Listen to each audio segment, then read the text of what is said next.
Hi everyone, welcome to MBA Pathshala. Hope you're doing well. So this is the next part in the Basic to Advanced LIDA practice series. This is day 21 of this particular series, and this is groupings and conditionalities part 5. Right? So chalo, let's start with today's set. So today we have a good set, right? Multiple conditions है इसमें and possibilities भी इसमें अपने को definitely create करनी पड़ेगी, right? So let's start understanding this particular set, and as always, first pause this video, try this set first yourself, and then proceed on with the rest of the solution. Right? So I hope you would have tried this particular set. Now let's start understanding this particular case. चलो, तो यहाँ पे क्या दिया हुआ है? A company has 6 people in its board of directors, B1, B2, B3, B4, B5 and B6, and 4 presidents, P1, P2, P3 and P4. तो total हमारे पास दो मतलब कैटेगरीज एक तरीके से. Company has 6 people in its board of directors, तो 6 board of directors हैं B1 से लेके B6 तक, एंड 4 प्रेसिडेंट्स हैं P1 से लेके P4 तक. 3 working committees C1, C2 and C3 are to be formed out of these members. तो ये हमारा वो 3 ग्रुप्स, कमिटीज ग्रुप से की बात, C1, C2 and C3. So 3 groups अपन फॉर्म करने वाले हैं, C1, C2 एंड C3. ठीक है, so these are the 3 groups which are to be formed. Next, each of the given members of the committee of the company has to be a member of exactly one of the committees. मतलब जो भी हमारे 6 board of directors है या फिर ये जो 4 president है, ओवरऑल ये जो 10 लोग हैं, इनमें से हर पर्सन क्या बोला है, each member has to be a member of exactly one of the committees. Multiple committees में नहीं जा सकते, so there is no overlap. Okay, next, committee C1 has the highest number of members and C3 has the least number of members, with no two committees having equal number of members. तो ये कहीं ना कहीं आपका number breakdown का कुछ condition दे रहा है, और वो किस तरीके से कंडीशन प्लेस्ड है कि देखो टोटल अपने पास 6 + 4 there are 10 people, right? There are total 10 people. और फिर हमारा ये बोलता है कि C1 has the highest number of members while C3 has the least number of members and no two committees are having equal number of members. मतलब C1 हमारा highest है, right? This has to be the highest.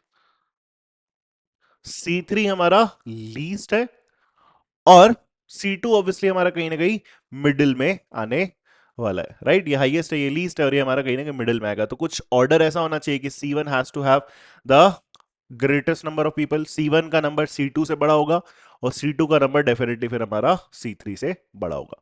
Now can I actually start thinking about breaking down that number 10? Maybe no, अभी हम नहीं कर सकते, because C1, C2, C3 में किस में कितने लोग हैं उसकी काफी सारी पॉसिबिलिटी है ना? तीनों डिस्टिंक्ट भी है, बट डिस्टिंक्ट में भी अगर फॉर एग्जांपल C3 में 1 आया तो फिर 9 इसमें डिस्ट्रीब्यूट करना बचेगा, बट 9 को डिस्ट्रीब्यूट करने के मल्टीपल तरीके होंगे, इवन कीपिंग इट डिफरेंट. 2 और 7 हो सकता है, 3 और 4 हो सकता है, तो बहुत सारे हमारे पास पॉसिबिलिटी है. अगर यहाँ 2 हुआ फॉर एग्जांपल, तो यहाँ पे 8 बचेगा, तो यहाँ पे 3 और 5 भी हो सकता है. That is also one possibility. तो what I can actually think of are 3 possible cases right now, but we don't need to think about all the 3 cases right now. अभी आगे बहुत सारी कंडीशन है, हो सकता है कहीं और कुछ भी और कंडीशन स्पेसिफिकली लगी हो, सो दैट नंबर का ब्रेकडाउन हो रहा हो पॉसिबल. ठीक है, so let's keep reading further, but yes I have a fair amount of idea कि 3 ग्रुप्स क्रिएट करने हैं, इनके नंबर हमारे तीनों के डिस्टिंक्ट है. Okay, then some additional information are as follows, and then we have the conditions with respect to कौन सा member कहाँ पे है and कौन नहीं है. ठीक है, let's give a cursory reading to all the conditions. P3 is not in C2. B3 and P4 work only in the same committee. Each committee has at least one director and one president. So this is very important. ये जो हमारा third condition है, ये और specific condition डाल रहा है regarding the composition of the 3 committees C1, C2, C3. That is each committee has at least one director and at least one president. तो बात इतनी सी है कि ये अलग से बोर्ड ऑफ डायरेक्टर और अलग से 4 प्रेसिडेंट इसीलिए डिफाइन करे होंगे, बिकॉज यहाँ पे ये पॉइंट क्या बोल रहा था कि हर कमिटी में एटलीस्ट एक बी आना चाहिए, अब वो चाहे कोई भी आ जाए, और हर कमिटी में एटलीस्ट एक पी आना चाहिए, हर एक कमिटी में एटलीस्ट एक प्रेसिडेंट आना चाहिए. तो that way I can actually think of कि यार C3 में ना C3 में ओवरऑल हमारे पास कम से कम 2 लोग तो आएंगे ही आएंगे, एक बोर्ड ऑफ डायरेक्टर, एक प्रेसिडेंट तो होगा ही होगा मिनिमम। क्या 3 हो सकते, क्या यहाँ पे 3 लोग हो सकते हैं?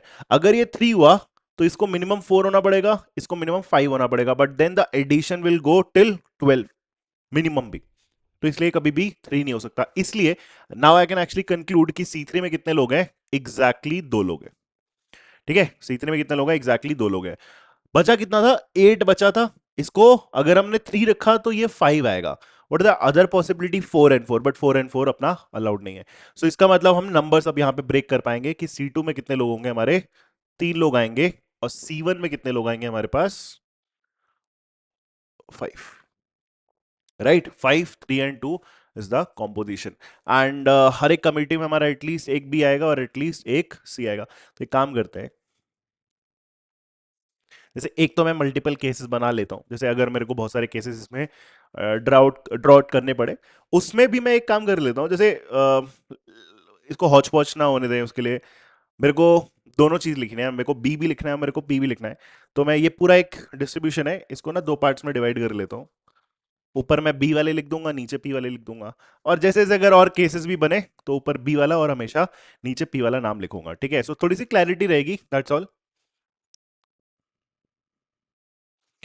तो आओ पढ़ते कंडीशंस। तो थर्ड वाला पॉइंट ठीक था, और जल्दी से एक बार पूरा पढ़ लेते हैं। B1 P1 can not come in the same committee, B5 will work only in committee C3 and P2 work in only C1, no more than 2 out of B2 B4 B6 and the same committee. ठीक है, तो वो सारे condition हमारे इनके composition के। Let's start reading all the condition from the first point again. अब उसको पुट करते भी रहेंगे। पहला कंडीशन क्या है? P3 is not in C2। तो P3 is not in C2, तो यहां पे हमारा P3 नहीं है। तो अब अगर यहां पे हमारा P3 नहीं है तो P3 के पास ऑब्वियसली 2 पॉसिबिलिटी है, या तो वो C1 का पार्ट होगा या तो वो हमारा C3 का पार्ट होगा। बट कहां पे होगा that I don't know, but P3 is not in C2, ये कंडीशन हमने यूज कर लिया, लिख लिया, so I can take it off. Second, B3 and P4 work only in the same committee. B3 and P4 always work in the same committee. तो इसको मैं side में लिख लेता हूं, B3 I put a tick, B3 and P4 साथ में जाएंगे जहां भी जाएंगे। B3 and P4 work in the same committee, all 3 are possible, कहीं पे भी ये जा सकते हैं। Okay, fourth point, B1 and P1 can not come in the same committee. तो B1 क्रॉस लिख देता हूं P1, इससे मेरे को पता रहेगा कि B1 और P1 कभी भी सेम कमिटी का पार्ट नहीं होने वाले। ठीक है, so that is the fourth condition. Fifth, B5 will work only in committee C3। तो अब ये तो हमारा एकदम प्रिसाइज हो गया, और इसके बाद वाला भी, and P2 only in C1। तो ये फिफ्थ वाला पॉइंट तो हम डायरेक्टली इसमें डायग्राम में प्लेस करते हैं। तो क्या है unique? B5 will work only in committee C3। तो C3 में B5 आएगा, बोर्ड ऑफ डायरेक्टर्स को ऊपर लिख रहा था मैं हमेशा, तो B5 यहां पे आ जाएगा। ठीक है, and P2 only in C1। C1 में P2 है, तो P2 में यहां लिख देता हूं। ठीक है, प्रेसिडेंट नीचे लिखेंगे हमेशा हर केस में, और बोर्ड ऑफ डायरेक्टर्स ऊपर लिखेंगे। तो P2 हमारा यहां पे आ गया। So this is the fifth point. Sixth, no more than 2 out of B2 B4 and B6 can work in the same committee. What does this condition mean? ये condition का मतलब ये है कि इन 3 नाम में से 2 से ज्यादा लोग साथ में नहीं आ सकते। अब 3 ही नाम है, 2 से ज्यादा का मतलब क्या हुआ? 3 तो हुआ। तो वो इनडायरेक्टली आपको ये हिंट कर रहा है कि ये तीनों कभी भी सेम कमिटी का पार्ट एक्चुअली में नहीं हो सकते। तुम इन तीनों को कभी साथ में नहीं रख सकते। तो B2 B4 एंड B6 ये तीनों साथ में आए ऐसा नहीं होगा। इनमें से 2 साथ में आ सकते हैं, 2 एक जगह आ गए और एक एक जगह आ गया, या तीनों अलग अलग जगह आ गए, that is also possible. But ये तीनों कभी भी साथ में एक ही सिंगल कमिटी का पार्ट हो, that is not going to be possible. तो ये है तुम्हारी overall condition. Now let's start thinking about other possibilities, क्योंकि कंडीशन तो हमारे हो चुके हैं। अब इसी में अपने को क्या करना है, चीजें चेक करनी है। इसीलिए द फर्स्ट थॉट कम्स कि हाँ, इसमें डेफिनेटली थोड़ी पॉसिबिलिटीज बनने वाली है। अब क्या है, कैसे करा जाए? B5 यहां पे प्लेस्ड है, P2 हमारा यहां पे प्लेस्ड है। P3 के करस्पॉन्डिंग हमारे पास यहाँ पे कंडीशन है कि P3 हमारा यहाँ पे नहीं होगा। और इसके अलावा तो मेरे पास अभी बहुत ज्यादा कुछ है नहीं, मतलब B3 P4 चलो साथ में आएंगे। एक बात की गारंटी है कि ये B3 और P4 डेफिनेटली मेरा C3 का पार्ट नहीं होंगे, बिकॉज C3 में टोटली दो लोग मेरे को चाहिए थे, तो एक नाम तो ऑलरेडी है, तो B3 और P4 दोनों तो यहाँ पे नहीं आ सकते, एक बात की श्योरिटी है। तो ये वाला इन दोनों में आ सकता है। B1 और P1 साथ में नहीं आएंगे, इसके पॉसिबिलिटीज तो काफी सारे हैं, और ये तीनों साथ में नहीं आएंगे। That's the only condition I have. तो अब एक काम करते हैं, इसमें हम थोड़ा सा हिडन ट्रायल बोले तो इसमें पॉसिबिलिटीज चेक करना स्टार्ट करते हैं, और हम कंडीशन या केसेस किसके करस्पॉन्डिंग बनाएंगे। But I can actually think of is P3, क्योंकि P3 C2 में नहीं आएगा, तो P3 के दो पॉसिबिलिटी है, तो C1 में या तो हमारा C3 में। अब दोनों पॉसिबिलिटी ट्राई आउट करनी है, तो मैं एक काम करूंगा, ये पूरा मेरा केस 1 था, है ना, सपोज दिस इज केस 1। मैं कहता हूं कि लेट्स से ये केस 2 यहां पे बनाया, और ये तो यूनिक है ना, P2 यहां पे आएगा, B5 यहां पे आएगा, तो इसको यहां पे भी फिट करते हैं। So I again separate the space for board of directors and president. P2 यहां पे फिक्स्ड है, B5 हमारा यहां पे फिक्स्ड है। Now let's make the cases, just use white for this. तो क्या करा हमने, P3 को एक बार इसी में प्लग इन कर दिया, लेट्स से यहाँ पे P3 आ गया, और एक बार हमने P3 को यहाँ पे प्लग इन कर दिया। ठीक है, सपोज चेक कर रहे हैं, यहाँ पे सपोज हमने P3 डाल दिया। परफेक्ट। सो ये हो गया हमारा P3 एंड P2। अब कैसे करें, जैसे फॉर एग्जाम्पल अपने को पता था, नोटिस करो, अपने को ये पता है कि टोटली हमारे पास ये जो प्रेसिडेंट है वो कितना है, 4 है ना। Looking at this case 2, what I can actually see is 4 में से 2 प्रेसिडेंट यहां पे आ गए, और उसने बोला था every committee should have at least one board of director and at least one president. तो यहां पे 2 प्रेसिडेंट है, तो इन दोनों में भी कम से कम एक एक प्रेसिडेंट तो होने चाहिए, बट टोटल प्रेसिडेंट ही हमारे पास 4 है। तो what I can say is कि एक प्रेसिडेंट यहां पे आएगा, एक प्रेसिडेंट हमारा यहां पे आएगा। नाउ कौन से प्रेसिडेंट बच गए तुम्हारे पास, P2 P3 is done, P1 बचा है और तुम्हारा P4 बचा है। नाउ P1 एंड P4 में नोटिस करो, P4 अपने साथ एक कंडीशन लेके आता है कि P4 हमेशा B3 के साथ ही प्लेस होगा। तो प्रॉब्लम यह है कि फिर इस वाले केस में हम P1 नहीं रख सकते, सॉरी P4 नहीं रख सकते, बिकॉज P4 अगर रखोगे तो साथ में B3 भी आना पड़ेगा, बट यहां तो सिर्फ 2 ही लोग आ सकते हैं। आई बात समझ में, ठीक है ना, क्योंकि वहां पे जो कमिटी C3 है उसमें टोटली हमारे पास 2 लोग आने चाहिए। अगर ये P4 को तुमने यहां पे रखा तो P4 अपने साथ B3 को भी लेकर आएगा, बट फिर 3 लोग हो जाएंगे, कॉन्ट्रडिक्ट कर जाएगा। सो इस सेकंड वाले केस में P4 को हम बोल सकते हैं कहां आने वाला है, यहां पे आने वाला है, राइट। P4 कहां पे आ जाएगा, यहां पे आ जाएगा, एंड ऑटोमेटिकली फिर हमारा P1 जो है वो कहां जाएगा, यहां पे आ जाएगा। That is second case. Second case पे पहले ही ध्यान इसलिए गया क्योंकि यहाँ पे 2 लोग आ गए, तो बाकी जो 2 लोग हैं एक एक करके यहाँ पे डिस्ट्रीब्यूट होने वाले थे, इसलिए भी स्टार्टेड ऑफ विद केस 2। अभी हम केस 1 पे भी जाएंगे। अच्छा, व्हाट एल्स, यहाँ पे अब हमारे ये जो प्रेसिडेंट थे वो तो कंप्लीट हो गए। अब नोटिस करो करंट सिचुएशन क्या है, यहाँ पे 2 लोग कंप्लीट हो गए, यहाँ पे टोटल 3 लोग आने हैं, तो यहाँ पे तुम्हें 2 बी और चाहिए, ठीक है, 2 बी और चाहिए, और यहाँ पे टोटल 5 लोग आने हैं, तो यहाँ पे अपने को 3 क्या चाहिए, बोर्ड ऑफ डायरेक्टर्स चाहिए। Now what are the other conditions I can think of. P4 के साथ हमेशा B3 जाता है, तो पहली चीज तो ये कि यहां पे B3 को तुम्हें रखना ही पड़ेगा, तो B3 वहां पे फिक्स हो गया। और कुछ कंडीशन है क्या, और तो कुछ हमारे पास फिलहाल कंडीशन नहीं है, एक्सेप्ट फॉर दिस कि B2 4 एंड 6 साथ में नहीं जाएंगे। अब देखो सिंपल सी बात, इस वाले केस में B2 4 एंड 6 साथ में नहीं जाने वाले। देखो ऐसी है बात कि ये तीनों फिर यहां पे फिट तो नहीं होंगे, है ना, ये तीनों यहां पे फिट नहीं होंगे, तो अगर ये तीनों यहां पे फिट नहीं होंगे तो इनमें से कोई एक नाम कहां जाएगा, इस ग्रुप का पार्ट होने वाला है। We can also think it in this way कि हमारे पास एक्चुअली में बी बचा कौन सा है, बी वाले B1 से लेके B6 तक थे ना, B3 एंड 5 इज डन, 2 4 6 यहां है, और B1 बचा हुआ है। यहां पे हम B1 नहीं रख सकते, बिकॉज अगर यहां पे B1 रखा तो ये 2 4 6 ऑटोमेटिकली फिर C1 में आ जाएंगे साथ में, बट यही तीनों साथ में नहीं आ सकते, यही हमारा लास्ट कंडीशन था। दैट एक्चुअली मींस कि अगर ये पॉसिबिलिटी है केस 2 बनना है, तो उसमें फिर B1 यहां नहीं आएगा, B1 तुम्हारा यहां पे आना पड़ेगा। एंड नाउ जैसे ही मैंने यहां पे B1 रखा तो फिर B2 4 6 ये तीन नाम में से कोई दो नाम यहां पे आएंगे और जो बचा हुआ नाम होगा वो यहां पे आएगा. तो this case is actually perfectly valid. उसमें भी फर्दर पॉसिबिलिटीज है but we don't need to make separate cases. मैं उसको सिंपली ऐसे लिख लेता हूं, B2 4 6 में से एनी टू है ना, B2 4 6 में से कोई दो नाम आएंगे, एनी टू, और यहां पे B2 4 6 में से कोई एक ही नाम आएगा. सो अब मेरा पूरा ये वाला एक case two is perfectly valid. ठीक है, ये बन गया अपना. Now let's move on to case one back. अब केस वन पे वापस चलता है. ये तो अपना बन रहा है एक पॉसिबिलिटी, तो डेफिनेटली ये है. नाउ अब अगर हम अपना केस वन पे जाए तो केस वन हमने किसके बेस पे बनाया था, इसमें हमने P3 को इधर प्लग इन करा था. ठीक है, अच्छा. अब P3 इधर आ गया, P2 हमारा यहां पे बैठा हुआ है, B5 हमारा यहां पे. इस वाले केस में भी अगेन वही P1 और P4 अभी हमारे प्लेस करने बाकी है, और इसमें एटलीस्ट एक प्रेसिडेंट तो आएगा ही आएगा, है ना. P1 और P4 हमारे बचे हुए हैं, इसमें एटलीस्ट एक हमारा प्रेसिडेंट आएगा ही आएगा. अब क्या है मेरे पास यहां पे पॉसिबिलिटी, देखो इन दोनों में एक एक प्रेसिडेंट का कंडीशन तो वैसे भी सेटिस्फाइड है. ओके, इसमें बस आपको एक सेटिस्फाई करना है मिनिमम.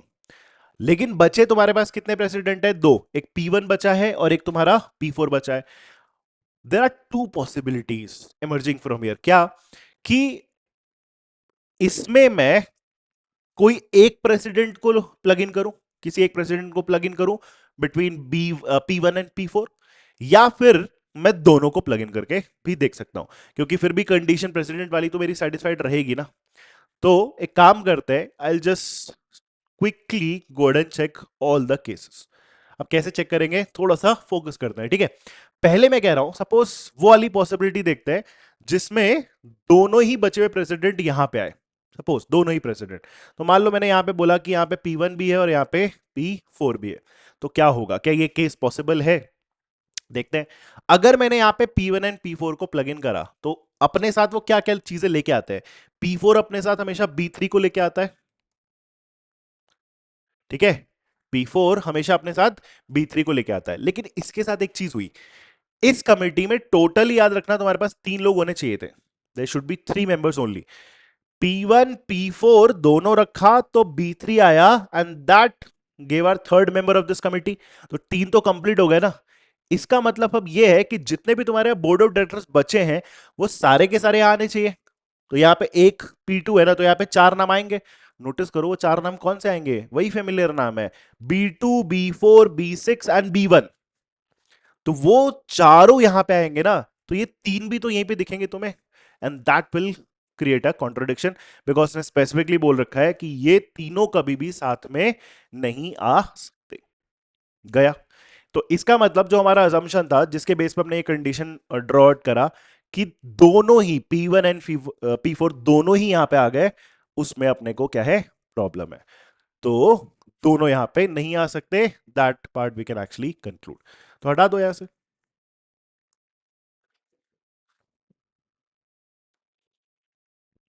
ठीक है, तो दोनों यहां पे नहीं आ सकते. इसका मतलब यहां पे अब कोई एक ही आएगा, और दूसरा वाला कहां आएगा, यहां पे भी नहीं आ सकता क्योंकि ये तो वैसे भी कंप्लीट है, यहां पे आएगा. ठीक है, तो एक हमारा P1 में से, P1 एंड P4 में से यहां आएगा, दूसरा वाला पर्सन यहां आएगा. अब यहां पे दो पॉसिबिलिटी है ना, तो एक काम करते हैं, दो केसेस तुरंत से बना लेते हैं. सो ये केस वन है, और नाउ लेट्स से ये केस हमारा थ्री है. ये जितना पार्ट हमने लिखा हुआ है उसको पहले कॉपी पेस्ट कर लो. ठीक है, तो यहां पे हमारा P2 फिक्स रहेगा, B5 फिक्स रहेगा, P3 फिक्स रहेगा. ठीक है, P2 B5 एंड P3 ये हमारा क्या रहेगा, फिक्स रहेगा. और इसी के साथ what are the other conditions, हमने क्या बोला, P1 एंड P4 को प्लेस करना था. तो एक बार मैं P1 इधर P4 इधर प्लग इन कर देता हूं, और एक बार उल्टा कर देते हैं, इधर हम P1 को फिक्स कर देते हैं और इधर हम P4 को फिक्स कर देते हैं. राइट, अब इन्हीं दोनों केसेस को बस आपको फाइनली चेक करना है and you should be good to go after this. अब क्या है, साथ वाली कंडीशंस क्या है, जैसे P4 के साथ B3 आना ही है, तो P4 के साथ तुम्हारा B3 यहां पे आएगा. यहां पे P4 है तो यहां पे भी हमारा B3 डेफिनेटली आएगा. और क्या कंडीशन था कि P1 के साथ B1 नहीं आएगा, तो P1 के साथ B1 नहीं आएगा, तो यहां B1 नहीं है, तो B1 डेफिनेटली फिर इसमें आना पड़ेगा, ठीक। एंड इस वाली कंडीशन में P1 के साथ हमारा B1 नहीं आएगा, तो B1 इधर ना आके B1 इधर आएगा। ये प्रॉब्लमैटिक है। फिर से क्यों प्रॉब्लमैटिक है? एक्चुअली में नोटिस करो, इस ग्रुप में 3 लोग होने थे, थर्ड वाले केस में यहां पे 3 लोग हो चुके हैं ना, B3 B1 and P4, 3 satisfied. तो इसका मतलब यहां पे अब कोई और कोई नहीं आएगा, तो सारे बचे हुए हमारे बी यही पाएंगे ना, 3 नाम हमारे यहाँ पे बचे हुए हैं, वही फैमिलियर नाम B2 B4 एंड B6, वो तीनों यहां पे साथ में दिखेंगे, and hence this case is not valid. तो ये पूरा केस 3 हम क्या कर सकते हैं, एलिमिनेट कर सकते हैं। तो this should give me the second good possibility. और यहां पे क्या है, यहां पे हमारा एक बी बचा हुआ है, क्योंकि 4 नाम हो गए, एक बी बचा हुआ है, यहां पे हमारे पास 2 बचे हुए, राइट। बस अब इसके बाद तो आसान काम है, B2 4 एंड 6 था, इनमें से कोई एक नाम यहां आएगा, again I will write the possibility, 2 4 6 में से कोई एक नाम यहां आ जाए, और B2 4 6 में से कोई 2 नाम हमारे यहां पे आ जाए, and that completes our final grouping. ठीक है, सो ये दोनों केस वैलिड है, और within each case there are again multiple possibility with respect to B2 4 and 6, किस तरीके से किसको हम कहां पे डिस्ट्रीब्यूट कर सकते हैं। But this third case is entirely gone out of picture, right. I hope you understood this, थोड़ा सा डिफिकल्ट है, but yes if you do it methodologically, right, तो एक एक करके बस हम कंडीशंस को पढ़ते रहेंगे, पॉसिबिलिटीज बनाने का थोड़ा सा पेशेंस वाला गेम है इसमें, so will have to keep that patience while creating all the possibilities, and you should be good to go. Let's take a look at the questions. बहुत सारी पॉसिबिलिटी हैं, तो I am expecting a lot of questions starting with the if, तो है ना, 3 questions आपके if से start है। What is the first problem? Which of the following can never be a part of C1? Right? Which of the following can never be a part of C1? P2, P1, B6, B3. तो P1 का part है ना, sorry C1 का part ना, C1 का part, तो C1 में notice करो अलग अलग पॉसिबिलिटी है, P2 3 B1 B2 4 6 P2 P4, और जरा चेक करें क्या क्या था, सॉरी, तो P2 can never be a part of, तो P2 तो हमारा C1 का पार्ट हो सकता है। नेक्स्ट P1 आ सकता है क्या, P1, P1 can never be a part of C1, क्योंकि P1 या तो हमारा C2 का पार्ट होगा, या फिर P1 हमारा C3 का पार्ट होगा, सो P1 can never be a part of C1। बाकी डेफिनेटली होंगे, जैसे चेक कर लो, B6, B6 आ सकता है हमारा, बिल्कुल आ सकता है, और क्या नाम था, B3, B3 भी आ सकता होगा, यस, इस वाले केस में जैसे B3 हमारा आ सकता है, hence P1 is the right answer.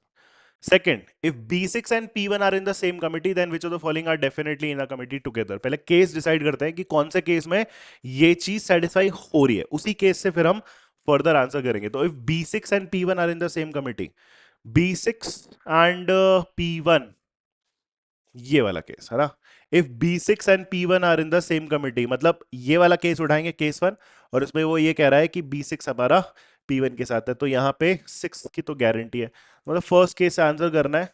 और फिर क्या पूछा है, then which of the following are definitely in a committee together, so B1 B3, B1 B3 definitely है क्या, यस, तो इस फर्स्ट वाले केस में B1 B3 are definitely in a committee together. तो बाकी हमारे नहीं सेटिस्फाई होने चाहिए, let's check for understanding purposes, जैसे B1 एंड B4 है, तो B1 एंड B4 देखो डेफिनेटली है क्या, नो, B1 B4 डेफिनेटली नहीं है, B1 के साथ B4 आ भी सकता है, नहीं भी आ सकता है। Next B2 B3 for example, B2 B3, B2 B3 जरूरी नहीं है ना, B3 के साथ B2 आ भी सकता है, नहीं भी आ सकता है। Similarly B2 B1, B2 and B1, B1 के साथ B2 आ भी सकता है, नहीं भी आ सकता, राइट, इसीलिए हमारा आंसर क्या था, option 1। Third, if P1 is in committee C3, P1 committee C3 हमारा सेकंड केस में आया था, P1 इन कमिटी C3, तो अपने को इस बार सेकंड केस से आंसर करना है।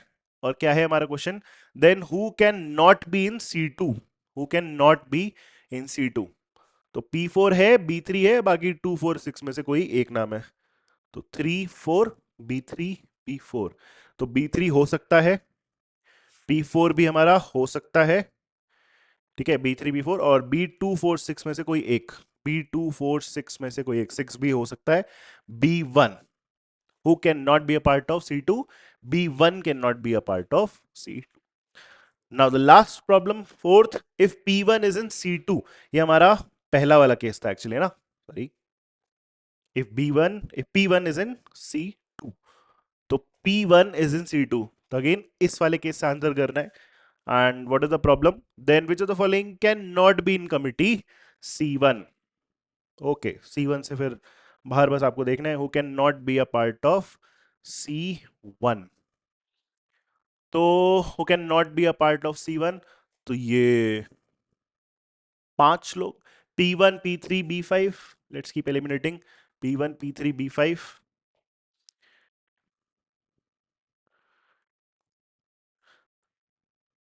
Who can not be, है ना, which of the following can not be in committee C1? आओ जरा चेक करते हैं. तो P2 B3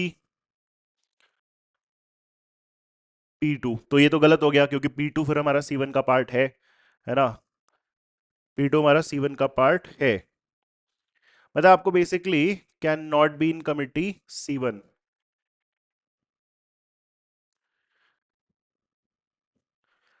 I'll just check this. Okay ठीक है, चेक कर सकते हैं, सही है. P2 P3, तो क्या है, बस अपने को P1 में देखना है ना, C1 में देखना है. तो C1 में देखो P2 4 B1 B3 ये तो कांस्टेंट होने चाहिए. जरा ऑप्शंस को वापस देखा जाए.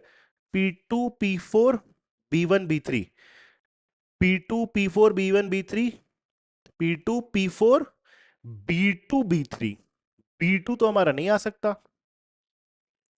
राइट, या आ सकता है लेकिन B3 को आना हमारा कंपलसरी है ना.